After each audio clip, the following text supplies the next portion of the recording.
take a look at the map veto to see which map we're going to be playing on for this first best of 1 series of the evening. Of course, we have 4 of them. paiN Gaming is starting off on the defense because they're running with orange and blue for INTZ in the attack, and they're going to play Bank. Color me surprised. Wow, Latin America playing Bank. How does that ever happen, right? Just a side note, though, paiN taking out Villa and Oregon, 2 of the more faster-paced, confined corridor maps that lend themselves towards more shield play. Yep. So paiN clearly targeting something there with their bans that they don't want to see coming at them. Maybe something they've seen in INTZ's play, INTZ's play. Let's take a look at the community vote between these 2 teams. The 7 and 8 seed, I imagine, should be pretty even split for the community vote. Yeah. There you go. Not bad. There's a high percentage draw, which I agree with. And I mean, I said the last time they met in week 1, they were pretty close. I mean, both teams were very efficient on the defense of Oregon. The big change now is obviously you have 2 new operators to worry about. And this might change the dynamic on Bank because there's a lot of hatches in play, right? If we see a Thatcher ban, oh man, Maverick is going to have to be picked because I can only imagine that you're going to try to use Quiet to play the basement because the basement has not always been so attacker favored. No, and I mean, it'll be interesting as well because you see, like you said, when we were talking about operator bans for the region, a lack of Thatcher's presence and a high pick rate in comparison to other regions for Buck. Defending the basement, there's no destructibility for that ceiling to get those Kaids off the hatch. So you talked about the Twitch play also being a factor. 21% right now. I imagine if the mute maybe gets banned out, you're taking away one of the stopping guards for Twitch. Maybe she can get in there with a drone and take down the Kaid. Or, you know, you got to get a little more creative with it. And in Latin America, where Thatcher isn't played as much, they rely on other teamwork and other operators to come together to complete a common goal. Yeah. I'm going to be interested to see how both of these teams react if a Kaid is brought out. Yeah, and not just that, it might lead not just to other operators, but different strategies. Like, let's say you want to take the basement, instead of just trying to hold the hatches and maybe think about Garage at the end for a last-second rotation, you might put more pressure on Garage with 2 players instead of what usually happens is Habana rotates in at the last, like, 20 seconds or 10 seconds before the play, moves Zim down to the Garage and plays through there. You know, we saw Maestro, usually an operator that's in play more often than not compared to every single region. Echo, though, might be an operator to think about when it comes to bans. Mira as well. If you don't want to ban the Qaid, then you have to think about the Mira. Do you want to ban Nomad? Or would you focus on removing the Thatcher because you're focusing on Qaid? Or do you want to just remove shield play because Blitz or Monty might be a problem for you? You hear all this theory crafting going on. This is all the theory crafting the teams have to do before game and mid-game. The other thing I'm thinking of for a basement defense or an attacking team facing a team defending downstairs, will we finally see a resurgence in vault side takes? That died off the face of the planet after year 1. For a very good reason. It's not a good push in what was the current meta back then. Yeah, I think it requires too much timing. And not just timing, but I think one team that executed this correctly, to the best of my knowledge and remembers, Obey Alliance. I think so, yeah. They executed one specific take, and even then, with perfect timing on flashes and smokes, even then, it wasn't enough. Which is pretty crazy to think about, because even with everything going well, you might go down to a 1v1 where you just lose. Because just of the nature of the attack and how claustrophobic everything gets. Because you're dropping in, as an attacker, you have no room to maneuver. You don't have sufficient angles. Your positions to push are limiting. What, the Garage and the stairs? They're extremely limiting for you as an attacker. And it doesn't really give you much room to kind of shift around and prepare. Whereas if you attack from the opposite end, you have a couple hatches that you can use to your advantage. You have the Garage. You can kind of isolate and shut down the rotations without forcing yourself to be in positions where it's easy to shut you down. It's my opinion, you open up a bigger hole. Like, entryway on a horizontal end is more efficient, obviously, than a vertical one. Already, it's easy to predict a hatch drop, right? So you can kind of prepare for it and put yourself in better position. It's a huge advantage that the defense has. Whereas in the horizontal take, all they can do is just try to predict it when they throw their utility, but otherwise, you're the one that can kind of dictate the pace depending on how much time you still have left. Next thing I'm curious about for Bank is throughout SI through the group stage games, and especially in Group A, where 2 of the 4 Latin American representatives were, during games that were played on bank, we saw a high rise in staff open area, the least picked and least favorited bomb site of all on bank. It used to be CEO for the longest time, and then people kind of slowly worked it in. So now staff and open area. ACOGs. Yeah, staff open area has been neglected for a very long time, but we saw a sudden spike in its play seemingly out of nowhere. It was not a high pick in the first half of Season 9 of Pro League, and now all of a sudden it sees a resurgence. Maybe that's just a land trick people are pulling out of the back pocket. It actually works. That's the thing. Yeah. It worked pretty well for a lot of teams on the defense. Yep. I mean, Empire played it. I mean, sure, yeah, it's Empire, right? But they played it very efficiently. In UPL, for example, Secret are very efficient at attacking and defending the site. There's a lot of teams that you can look at and see the way that they played. And I think we kind of figured it out. Everybody thought, oh, you need to hold on more of the top floor in the beginning. It was wrong. I think the strategy is called, and you have to excuse me, technical terms, spread the butter. So you spread out on horizontal take with more soft walls for rotations, less hard walls in the, like, let's say, archives into small office, into the open area itself, and then castle is a big deal as well for that sort of defense. Yeah, and I mean, then the question comes back to CEO and you think about it as well for that. Kayed for the hatches and hallway, and also Kayed for CEO. Yep, because he can time it well for Thermite. Yeah, honestly, and with Nomad coming in, we might as well share some love to the other Wind Bastion operator coming in. I'm curious to see, because there's been a lot of emphasis on the flank potential when defending downstairs with Nomad and how that could be shut down. But it looks like, ladies and gentlemen, we're ready to get underway. Map, the only map between INTZ and I'm too used to it. You're used to best of three. Yep. But Lancaster INTZ to Studio Caster. INTZ and paiN getting underway on bank for our first game of the evening. We're ready to go. And it's, again, it's a battle of desperation here. It's a battle of who can pull themselves out of those relegation spots and kind of peel away a little bit. Alrighty then. Habana with actual change to her face. Something to keep in mind. Alright. So, not too surprising to see her there. No. Especially when we just saw the ban rates and saw how high Habana was. Jackal being the... Oh, wow, okay. Jackal, we actually neglected to mention Jackal in all the commotion. He's also an operator that is extremely flexible when it comes to playing on this map, just to deal with roamers as well. Mira being banned, which leaves you at the end with probably an Echo being removed. If you look at things in general for the region. Now, we know that Nomad is going to be in play. It might be operator removed, but Thatcher is going to be in there to deal with them, so it would make no sense to remove the op in this situation. There you go. As predicted, Echo will be the final operator taken away. So, in general, when you look at the context of bank, all four operators make a ton of sense. The Jackal is not something you usually see banned, but again, it's bank. You want to roam more, remove the Jackal. You still have to worry about the Dokkaebi, but at least Lion is not in the situation. Thank the Lord. And right off rip, we're going to get a Nomad pick and a Kayed. So we're going to get both immediately. It's expected, right? Well, I talked about Ying not getting through, or not being picked when she does get through, but also off rip, we will have a Ying coming out on the attacking side of INTZ.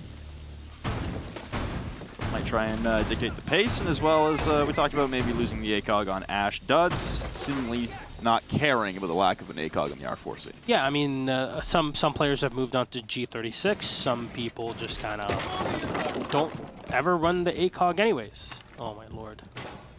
Is this actual... Oh my god, this field of view. I'm sure we can get that fixed. So there you go. AG 3, Ertila in the back pocket. He's looking for drones, not going to find anything. And actually, there you go. You're going to see it in action. A lockdown. And it's interesting that he actually uses the AUG because not a lot of teams will run it. But because of the Ertila, playing an open area for this in similar fashion to other sites on other maps would make a lot of sense because you don't have to worry about holes being opened up from above you. You can focus more on the initial ways of entry on a horizontal plane.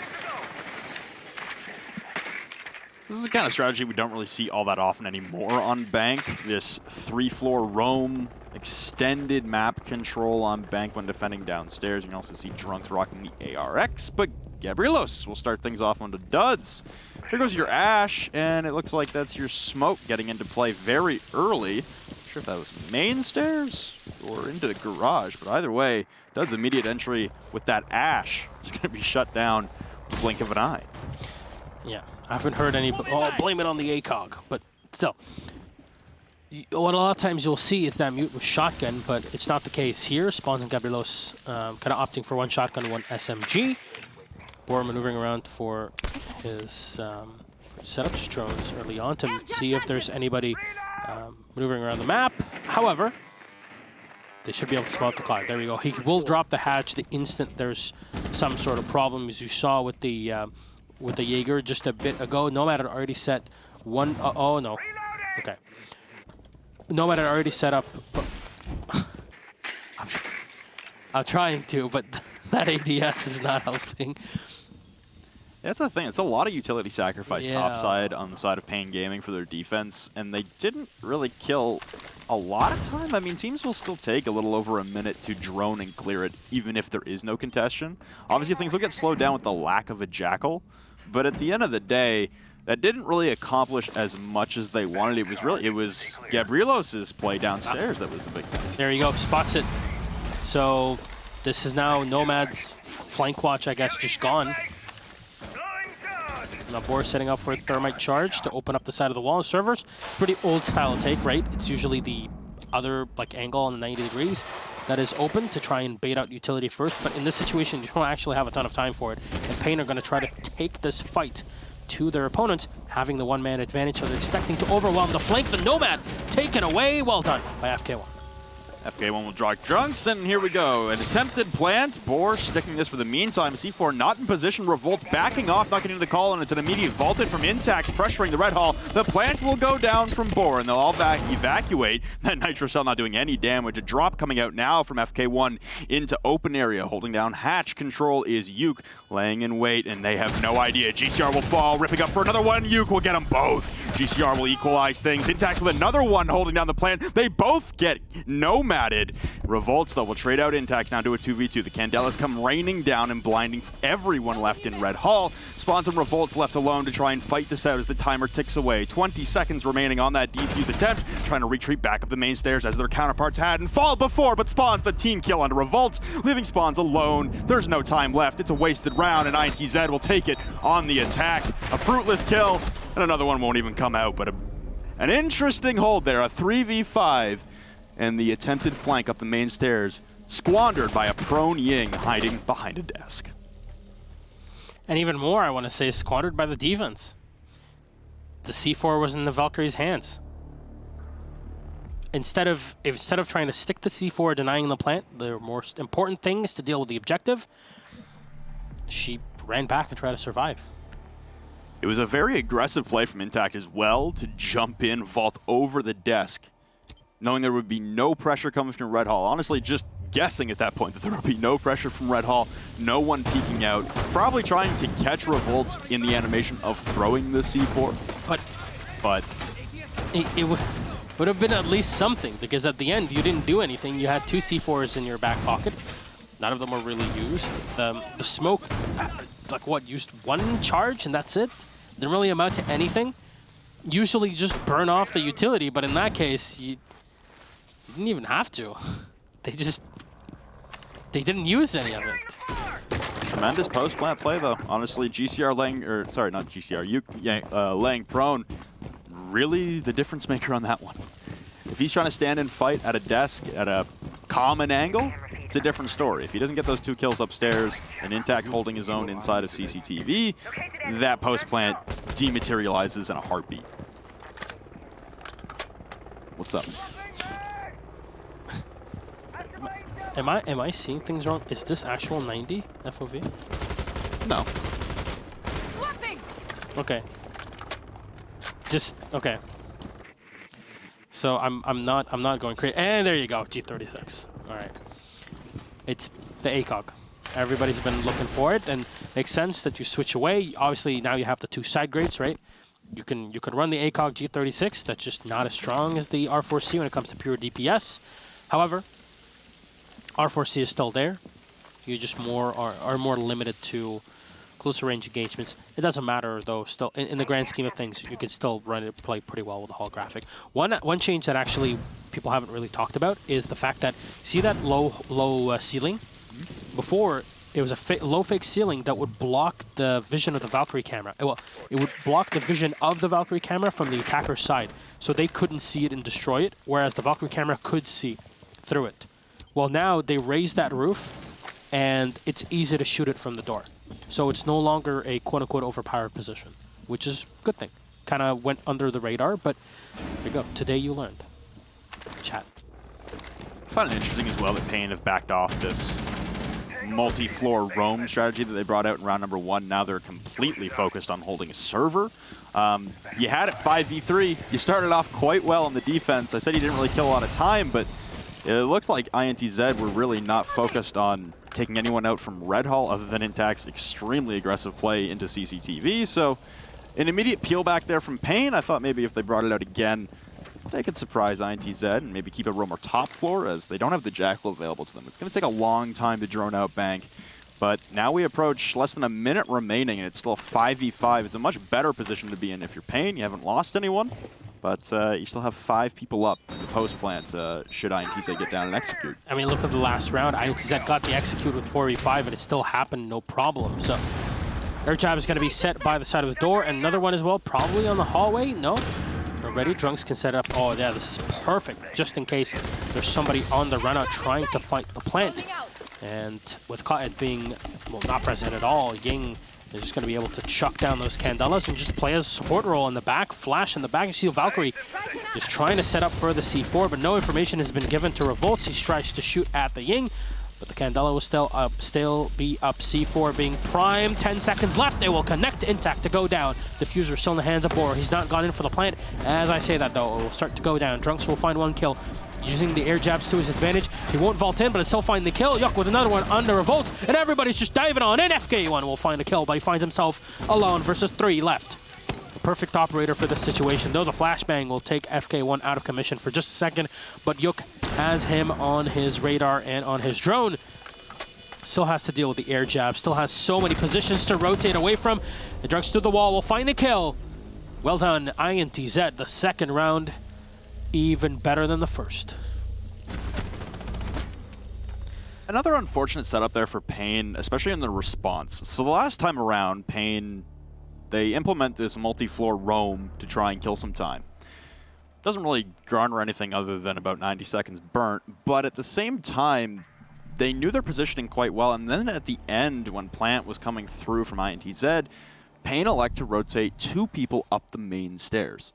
This time, paiN just try to send everybody into Red Hall, and it becomes a log jam, and it's like shooting fish in a barrel for Drunks pressed up right against that wall. So an alteration to the strategy that I think it was much worse for wear for paiN on that round, and I think this is a good decision to head topside now and change up the bomb site, because they looked like they should have been in the driver's seat, at least in the first round. It doesn't fold their way. The cards don't fall for them. That round, however, that seemed like a much poorer response to what INTZ were bringing, and INTZ with the Nomad, really.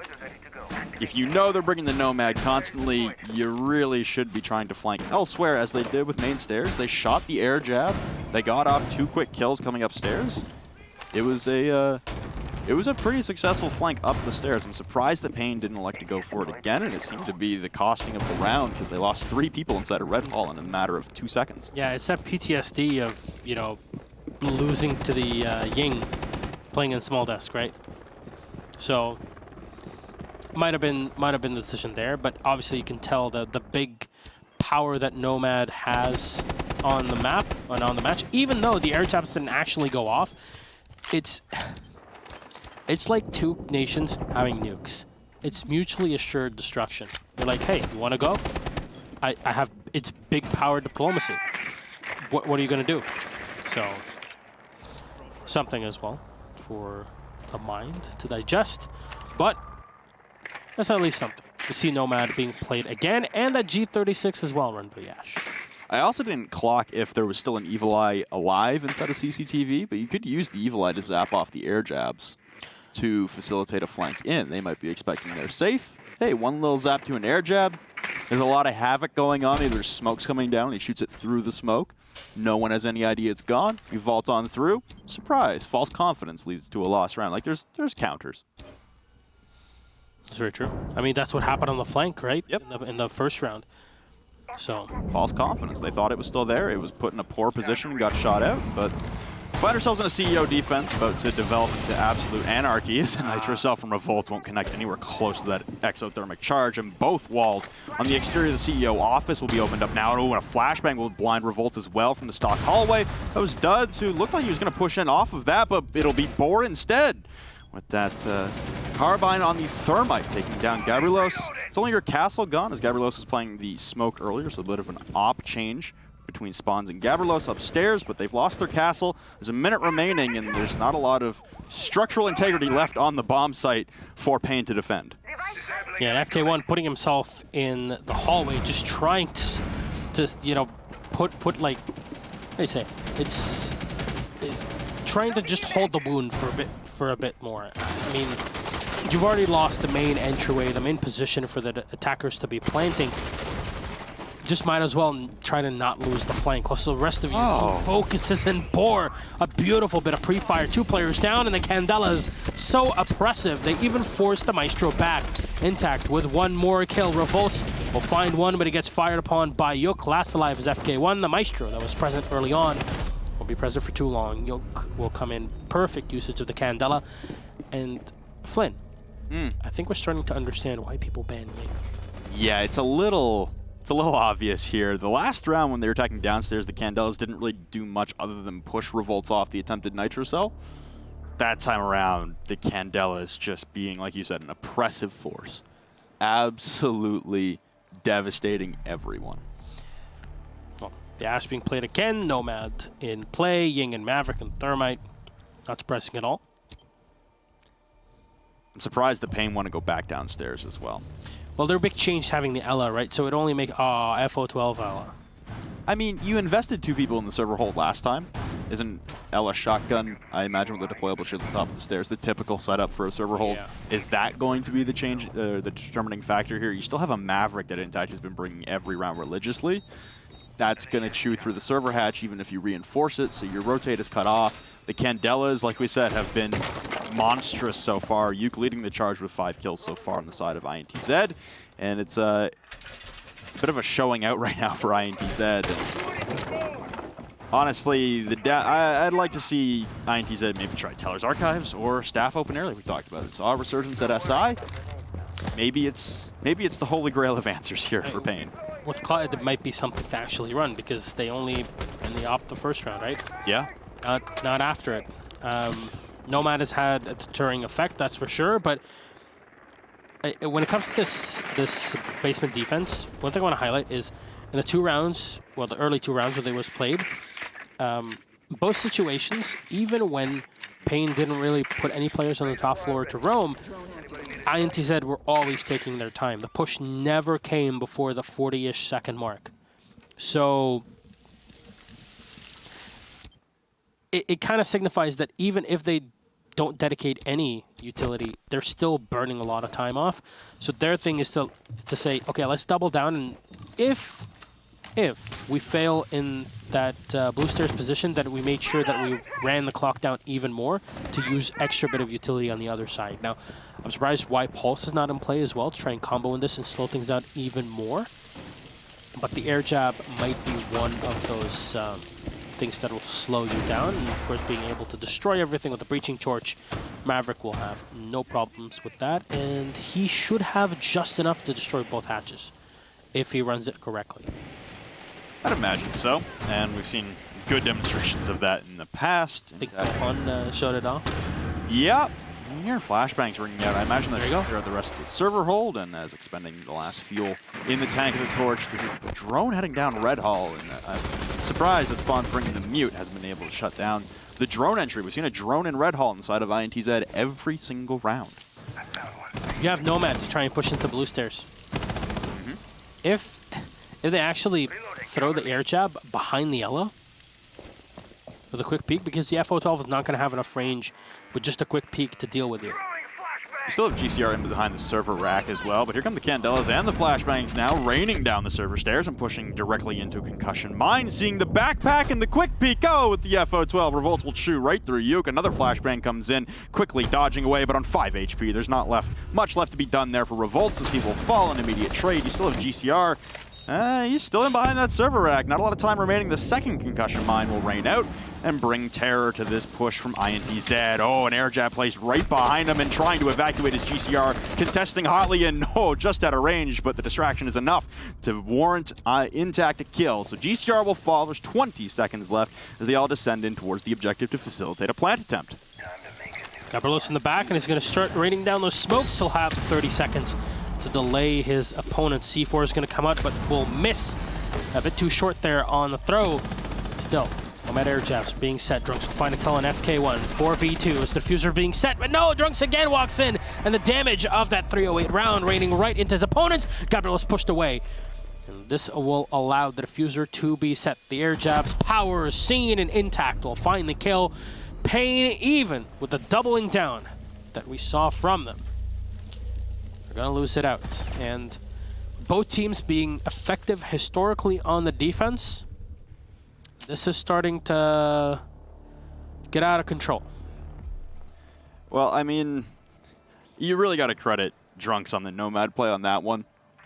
The air jab primarily in behind the server rack to distract GCR for just a split second, nets intact to kill. And then the second one in the hallway, pushing, I believe that was Gabrielos left in the 1v3, pushing him out as well, just long enough to complete the plant. Honestly, that was a scary proposition. If Gabrielos is allowed to turn the corner into server door, he's in a 1v1 after shredding through Drunks. Drops Drunks to the SMG-11. If he turns the corner into the CCTV door with the shotgun in hand, maybe he wins that on intact, and Boar is left planting. That's a tough situation to be in. So that air jab, you know, we're finally seeing the effect of Nomad in these sites where there are set rotations that don't ever change, and there's no manipulation to be done to affect it. That's why I'm also very curious that we're heading back downstairs for the third attempt here for paiN. They're 0-4 right now. Actually, this is the fourth attempt. Yeah. My bad. Fourth attempt. Oh, my! Oh, GCR. I mean, just to add insult to injury, Drunks on a very common pre-fire through that soft wall in towards the server hatch. Good night. Rob? Yeah. Do you know what the definition of insanity is? I mean, you got to feel bad for him. Like, when it rains, it pours, man, and it's just pouring down on paiN right now. No, it's revolting. God, that's terrible. That's awful. Don't ever do that. I'm so sorry. I need it. But there you go. Drunks, not too drunk on power just yet with that Nomad. I'm just heading in. Getting a quick kill early on is really going to help out the team. At least it's the Jaeger that's sacrificed. So it's some. And actually, one thing with the Nomad in that position, you saw her before putting the air jab on the wall. If you can put it on the side of the how do you say? A little cabinet thing? Yeah, the cabinet. Sure. Then it would be very difficult to deal with. So there's still some tricks here and there. Obviously, this is the first week of play of the operators, so play will be refined as you move forward. And really, it's those tiny things that are going to separate you from a victory and a loss. And there you go. Hatch is going to get opened. Should be able to open the second one as well. There's enough of that Suri left inside. Enough of the gas left in the Suri. Revolts again with the FO12 play. Repeating the same strategy as before. At least there's ADSs for him to play with, but once those ADSs are burned and the Candelas come in, this is going to get really complicated. Putting Maestro here is definitely not a great spot. No, you have to put FK1 in behind the server rack to fill in for GCR's vacant spot that his dead corpse now leaves, but Uke is still going to shred through these guys with those Candelas. And you see Revolt's getting a little more aggressive towards the top of the stairs now. Intact will be first point of contact, and he will be deleted off the server, leveling things at a 4v4. An unfortunate timing there for Uke as FK1 looks skyward through the hatch and will destroy Uke with another shot. Boar will take down FK1, and then Nomad not enough to keep Drunks alive. So now Revolt's having top hatch control. Will drop back down the server hatch as Boar continues to try and push down the dirt tunnel 30 seconds, and it looks like it's going to be a retreat here from Revolts back to his server stairs position. Duds coming in support as they still need to clear out server. There's not a lot left to be done, and this is angling in towards the first successful round for paiN. The flashbangs come raining in, will blind Revolts as he'll turn the corner back to safety. 15 seconds. Duds will take down Revolts finally, but now you've got smokes and a nitro cell remaining on the side of paiN Gaming. Boar, not really a lot of time to breach through the wall. They're just going to rush straight into the bomb site and immediately being spotted out by the Evil Eye. The diffuser has been dropped. Boar is down, will choke on the gas, and nitro cell errantly. There's no time on the clock, and Duds will rush straight through and claim a kill in vain, as paiN Gaming will take one round back on the defensive side and momentarily stop the bleeding. Momentarily, indeed. Now they can't actually play the site. Yeah, I mean, that's probably a good thing, let's be honest. They got that round. It did not look great. It really didn't look great when GCR died off rip either. So back to CEO. That's also confusing, but there's no Ying at least, eh? I don't get why the Thatchers, but I mean, maybe they want to make sure that there's nothing to stop them should they want to just destroy the wall and walk in, right? I mean, did they run a Thatcher when they attacked this site? No, I think it's the first Thatcher we've seen all game.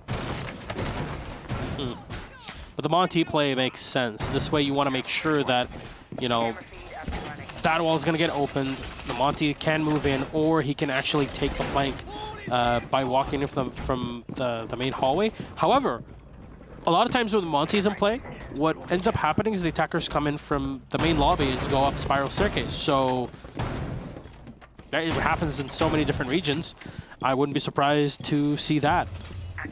An unfortunate circumstance of timing as well, as there's no Jaeger being brought by paiN Gaming either, so that Ying that Yuke has been religiously bringing probably could have done a decent amount of damage, but hey, that's how she breaks sometimes. INTZ want to switch up the strategy a little bit, and okay, Yuke spawning out by Jewelry. I imagine he's just going to head to the roof and head over, unless he's just going to try and quickly repel in. No, all right. Thinks better of probably the dumbest decision he could have made in that circumstance. And they're going to spot out one Valkyrie cam, immediately Revolts. His Skylight cam will be gone. We'll continue to drone. So Boar's going to come in, and maybe this will be the opening strategy to push in from the main Skylight entrance. Ah, the Evil Eye. Oh, I love this. So this has actually worked for quite a few teams. Some positions, the Evil Eyes, if you look at it for Villa, for example, there's quite a few on the bedroom that you can use like that. It's wonderful when it does happen. And oh my! No, Yuke unable to turn around. Revolt starts it off by killing a huge part of the defense, or of the offense, excuse me. You sacrifice the Ying to bring the Montaigne, and then your Montaigne does absolutely nothing but get chewed up by a Nitro Cell inside the first minute and 10 seconds. So, once again, paiN Gaming in a good position up here in CEO, but last time around, again, these impact tricks coming out from Gabrielos just not having any impact. Yeah, and we saw that even with the C4 being played before, and it was still just not enough. Gabrielos taking a lot of damage, and just, well, not a lot of damage, at least from his teammate Smoke, but try to peek away. Impact grenades and Nitro Cells have already been used. Whatever the mute of GCR has one. Maestro is going to lock down the hallway, as we saw before, and that extra man advantage is going to be pretty huge for you on that defense. Nobody using it. Oh, no! Gabrielos set on the floor, but it's not enough to take him away. Oh, he'll survive just barely, and even maybe be able to find a kill. No, Drunks moved him to the side, and he's going to get dropped. Pick up your teammate at this point. It's only 20 HP, but Intact is caught between two open doorways, basically, one of them man-made. He's going to have to worry about it. GCR on the outside will find one kill. Boar with the refrag on Gabrielos pretty much at the same time, just trying to not give INTZ the advantage. Two players still alive for INTZ. Or paiN at 4, and FK1 to find it. Boar coming in from the main entrance that he had opened just a bit ago, pre-firing into the wall, but they look at it, 20 seconds left. There's already a player downstairs to play against them. You don't even need a Nitro Cell. The shotgun should be more than enough for it. FK1 firing and rattling in the back of the Alda, and all the spots are coming in. The Nomad fired upon, but Drunks is somehow still alive with 20 HP in the pickup. Boar moves in, and no! It saves him for just a second, but GCR and FK1. They'll clean it up, and the defense picks up the second round on the board. I want to say that paiN are learning from all the pain. they're coming back. They're as you say, suckers for paiN, right? Yeah, it's a questionable strategy change there from INTZ, but a good response there from paiN. That impact tricking really not doing a lot of damage, but the aggressive play from Gabrielos paying off. That's something we also haven't really seen in this matchup so far. Any of the aggressive acts being taken from paiN, netting them any success, netting them any value. That was the first time really, other than in the very first round, when Gabrielos as Smoke took down Dud's Ash push inside the first, I think, 30 seconds. After that, there was just no momentum being gained early on from paiN. That time around, Gabrielos stands his ground, wins out a fight onto Drunks, downs him off, and then eventually he gets finished off, and it works out. So paiN escaped the half, only down 4-2 after dropping the first 4 consecutively, and 4-2. It's not your favorite spot to be in, but it's certainly way better than a 6-0 or a 5-1 that it looked like it was trending to. Yeah, I think the math checks out. The math checks out. Yeah. Quick math. Dud's playing the Legion in this case, so I haven't seen the operator in play just yet. Revolt's running the Glass, which actually is an operator that gets banned quite a bit. But having spawns in FK1 in here with the Maverick and the Zofia is going to be pretty great. Now, the Zofia might not have the same effect as the Ying, but she's still an operator that can lock you down and slow you out. And if played correctly, then she can be extremely powerful to basically stun lock and control the crowds downstairs. And in this case, there's a lot from INTZ being set on the main floor. There's 3 operators playing in here, and even one not far away from them. So it's just up to paiN to try and scout this, but there's so many mute jammers placed everywhere. It's...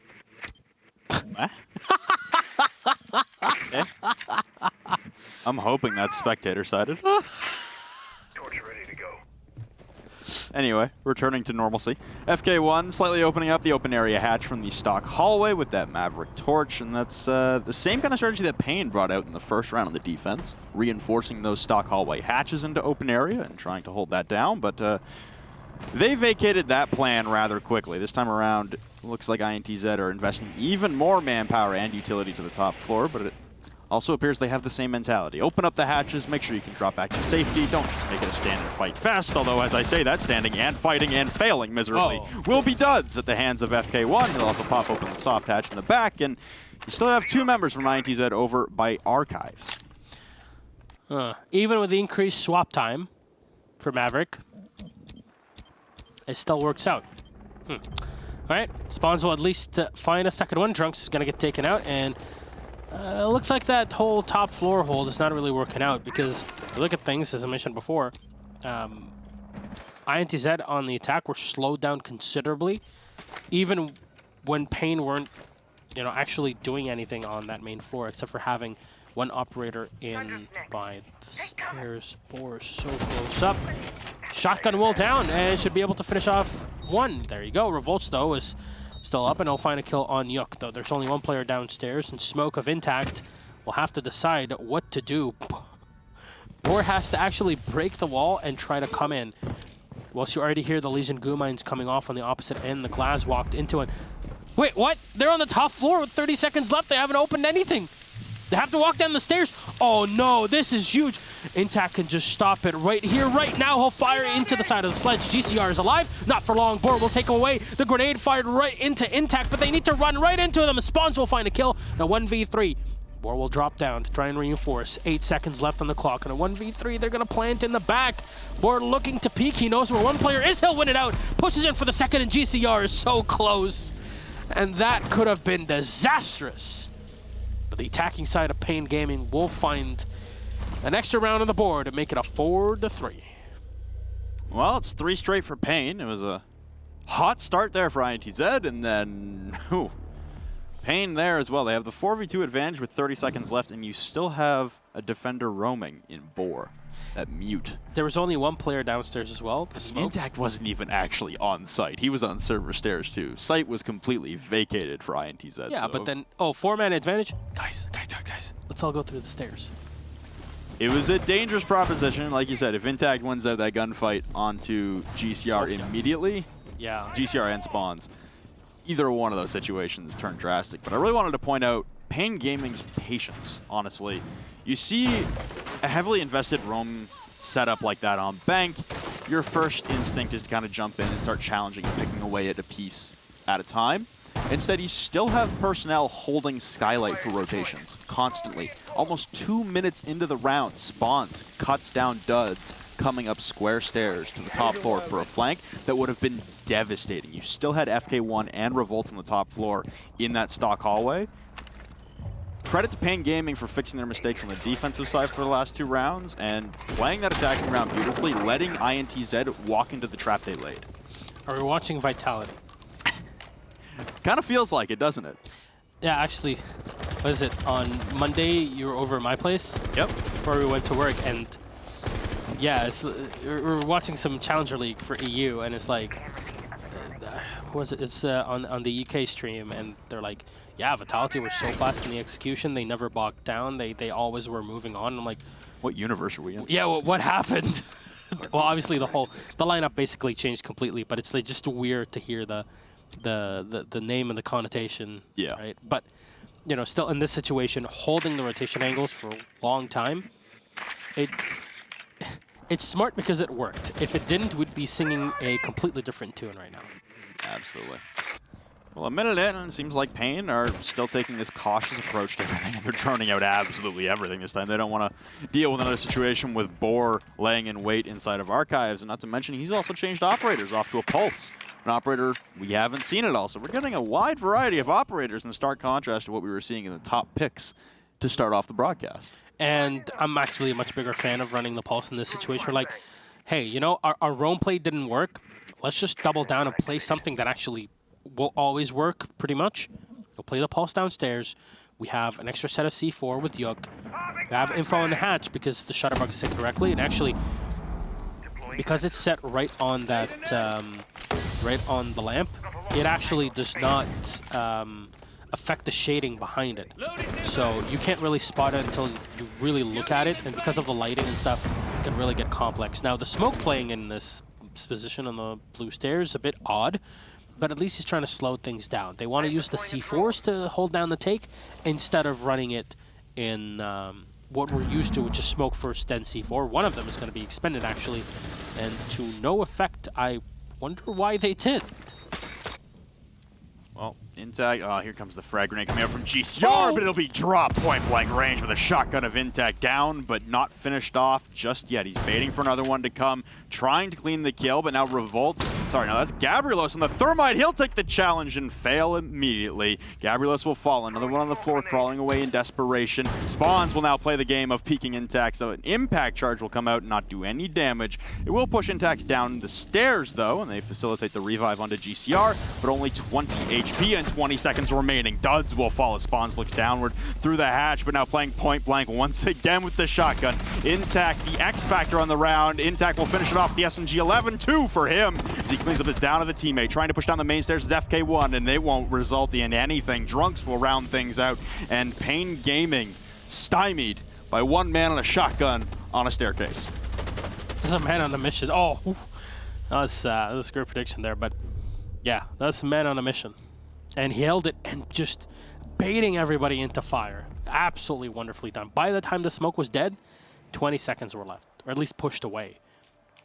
Just wonderfully done. That's how you hold it. And I think they learned it. INTZ are like, hey, let's just play defensive and use the operators that allow us to play in this way. Open air is going to be played. And finally, actually, we're pretty happy to see this because now we can explore the main effect of Cotton. Not just that, but also Bandit being put in play. Is there a Thatcher on the other side? No, there is not. Okay. And the only floor that's destructible will be the one into, like, inside the janitor closet, down into the small office and open area. Yep. And the floor in stock, looking down at the back corner. This middle hatch in the middle of the hallway, that's going to be a tough one to get anything in because it's in the middle of a completely enclosed area of the objective. Like, you're not getting anyone in there. There's no twitch. A frag grenade is definitely not going to connect even from the windows. I mean, you'd have to be a god to hit that frag grenade, either from FK1 or GCR. There you go. This is looking like a tough scenario just to get that hatch open in the first place. They don't have a Maverick either. Yes, and that I think is what INTZ kind of were hoping for as well, because you saw paiN didn't run the Maverick before. Yeah. They were just focusing on having that glass, but Clyde will be the first one to get shot down. Okay, right on the rotation. Not a great start, obviously, but we'll see if that even has an effect on the rest of the round, because I believe the electricals, the Artiles, had already been deployed. At least one of them we saw. I'm not sure about the second. Yeah, both of them. One onto the corner hatch in open area, and the other one in the hallway hatch. So did his job, and I mean, Kaya doesn't have the most firepower in the world unless you're really hitting your shots with that tack shotty. All right. Gonna try to play against anybody on the top floor that wants to open it. In this case, it's the Thermite. So you have the opportunity to kind of either kill him or destroy the exothermic charges. Yuk just firing away, I guess, with the MPX, which is... Look, I know everybody complains about the MPX, but this is Latin America, and much like APAC, they love running this, and usually it's the top fraggers on the team that play the operator and really shine on the MPX. And I wouldn't be too comfortable firing against somebody on the other side with an ACOG, but hey, I'm not a professional player for a very good reason. Neither are you, my friend. Nope. There you go. We're not Intero, who plays for G2. I didn't know that they were hiring silver ones. Spawns saved as GCR will take down Boar, the roaming Maestro, over by Tellers and Archives. But there's only a minute remaining, and they've lost their horizontal control, but their verticality is still well intact. Those hatches haven't even been touched yet. So it'll be a safe haven inside the objective, a rare scene inside of open area for INTZ on the defense. The biggest problem being their utility and their firepower disadvantage. It really is all about Clyde at this point. It's really allowing them to play this sort of way, and obviously not having the Thatcher is a big deal for the attackers now. They have to walk in through the doorways, and this is where Yuk and his teammates are supposed to shine. They're trying to time it, but Duds, no, he falls, and now Intact is fairly low on HP. Yuk, chuck it, let's go! Does he get a kill? No, Revolt's up close, we'll find it! And paiN, what a beautiful round. Oh, finally they reinforced the wall into the... God. Look, if this was Kicks, he would have said they threw the round. And I would have to agree. Oh, that Nitro Cell could have done so much damage. Two of them rushing in, the Glass and the Sledge. Look, we both know it's more important for the Valkyrie to use the MPX to fight at 30-meter range. That's exactly what she's built for. Well, paiN take another one back. Now INTZ not going to try and replicate that. And FK1 picking up the Mav.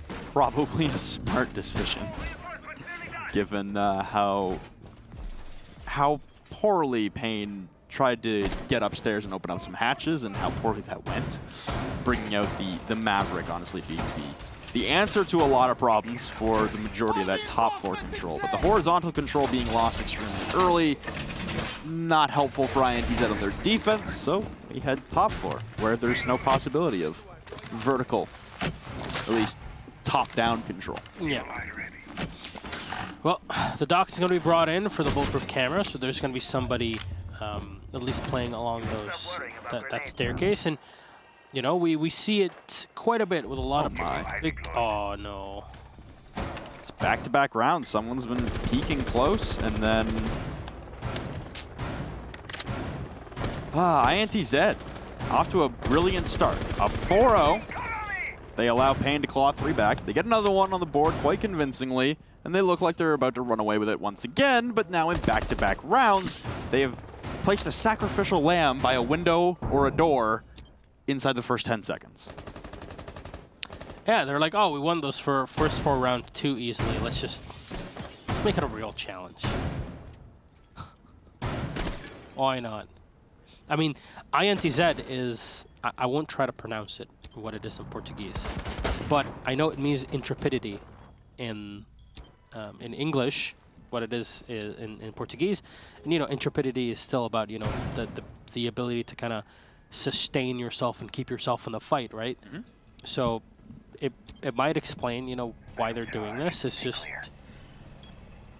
up for the challenge, right?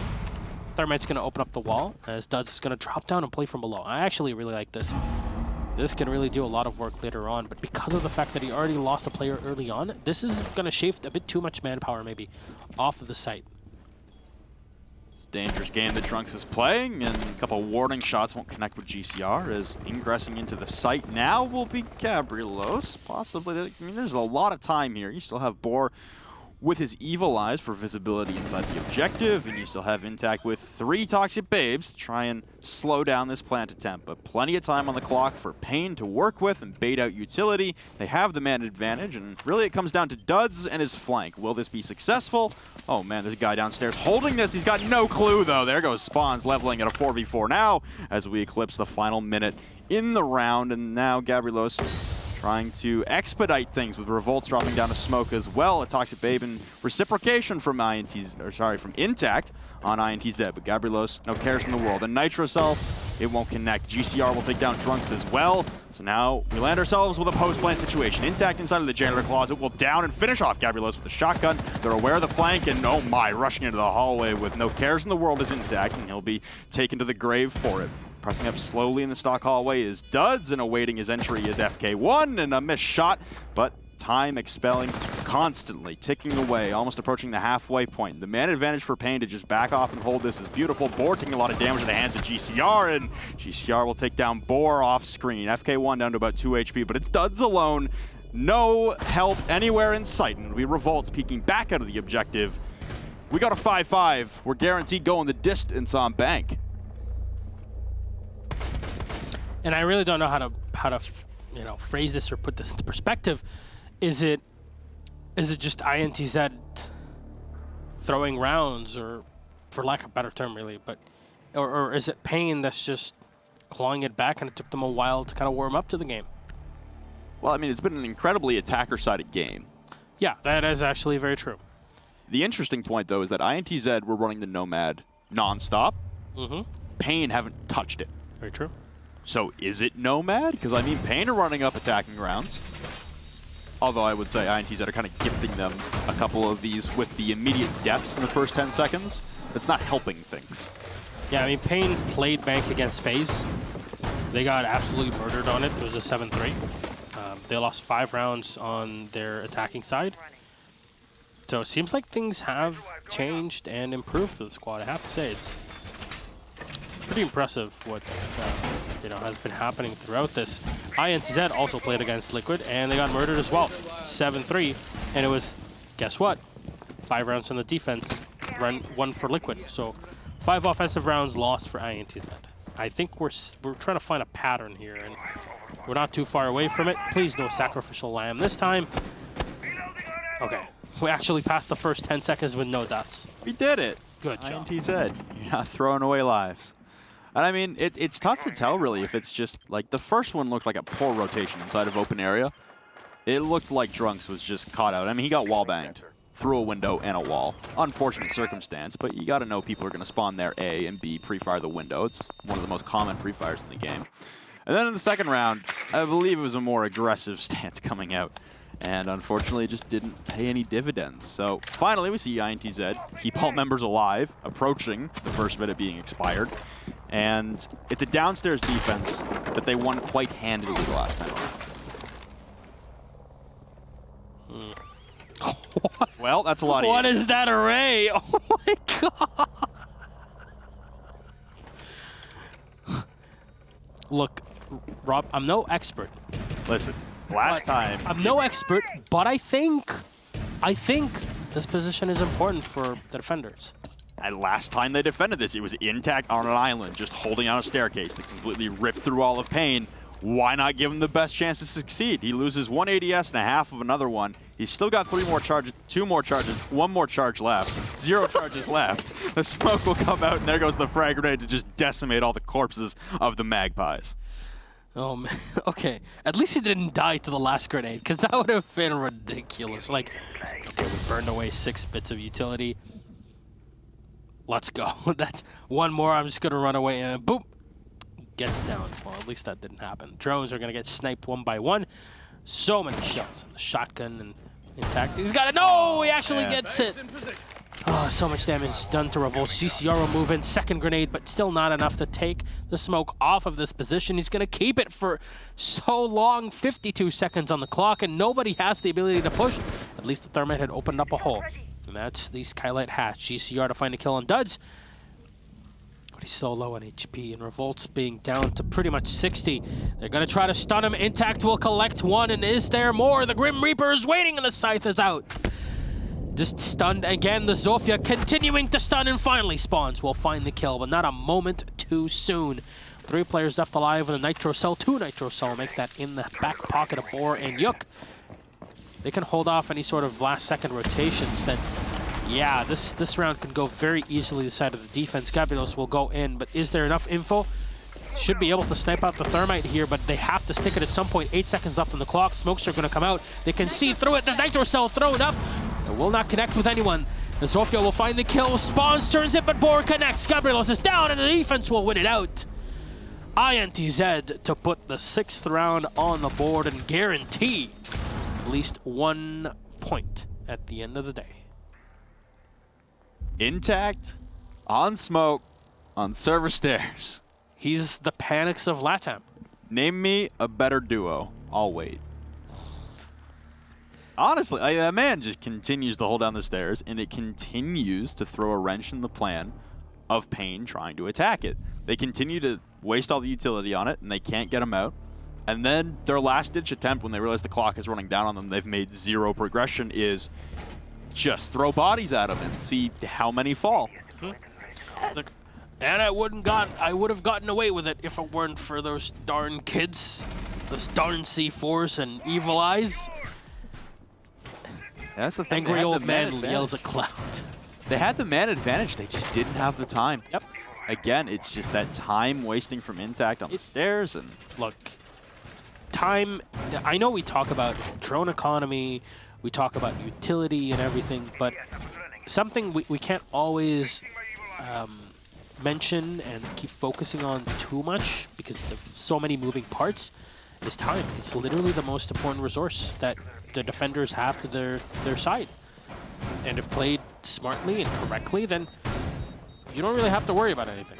And so far, INTZ are doing a pretty good job at that, even with the amount of losses that they've had in total. But I remind everyone that game number 1 that these two had between another was paiN winning 7-5 on Oregon at Playday .1.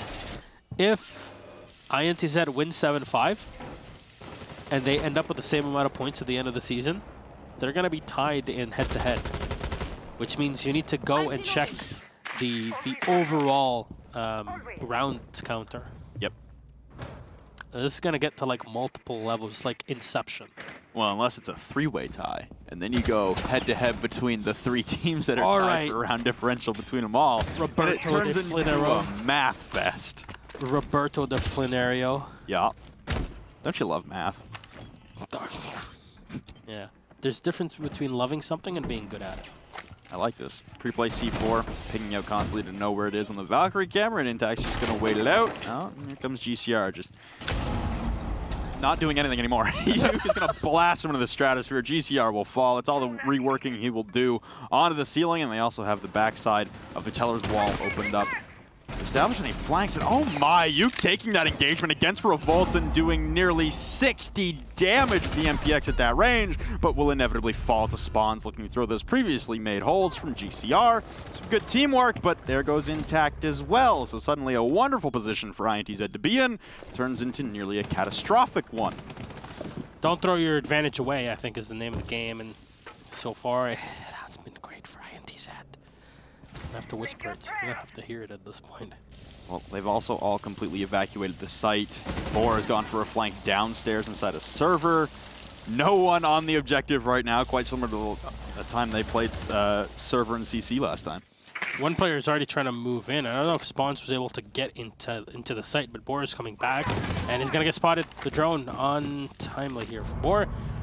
Revolts might just be holding off the rotations, but they actually need him for the push. It's a good thing that paiN have a soft wall and destroyed bottom side to kind of play against the roam, but that works both ways, really. A bit of an homage for Emzo, but Boar can use the stairs to his advantage, though. Gabrielos will go and plant behind the shield and the smoke. Everything is set so well for him, and paiN will get a free plant. Spawn's already on the site, and everybody kind of evacted. The instant Intact died because he peeked a bit too wide. Spotted. Duds will go down. Unfortunate. This is looking like a tie here. Flynn, Drunks, and Boar in the 4v2. The advantage was INTZ's side. Slowly weeding away. Sophia and the Thermite looking to make even more work of this run. A walk into the site, at least won't have to worry about anybody back, but so much damage already done to Boar. 1v3, as we've seen ourselves so many times, and FK1 will land the last one.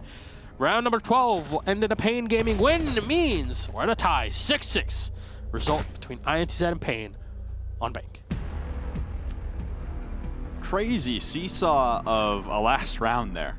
And honestly, a lot of those rounds seesawed. It really looked like it was going to be INTZ just completely running away with this game off rip. A 4-0 lead.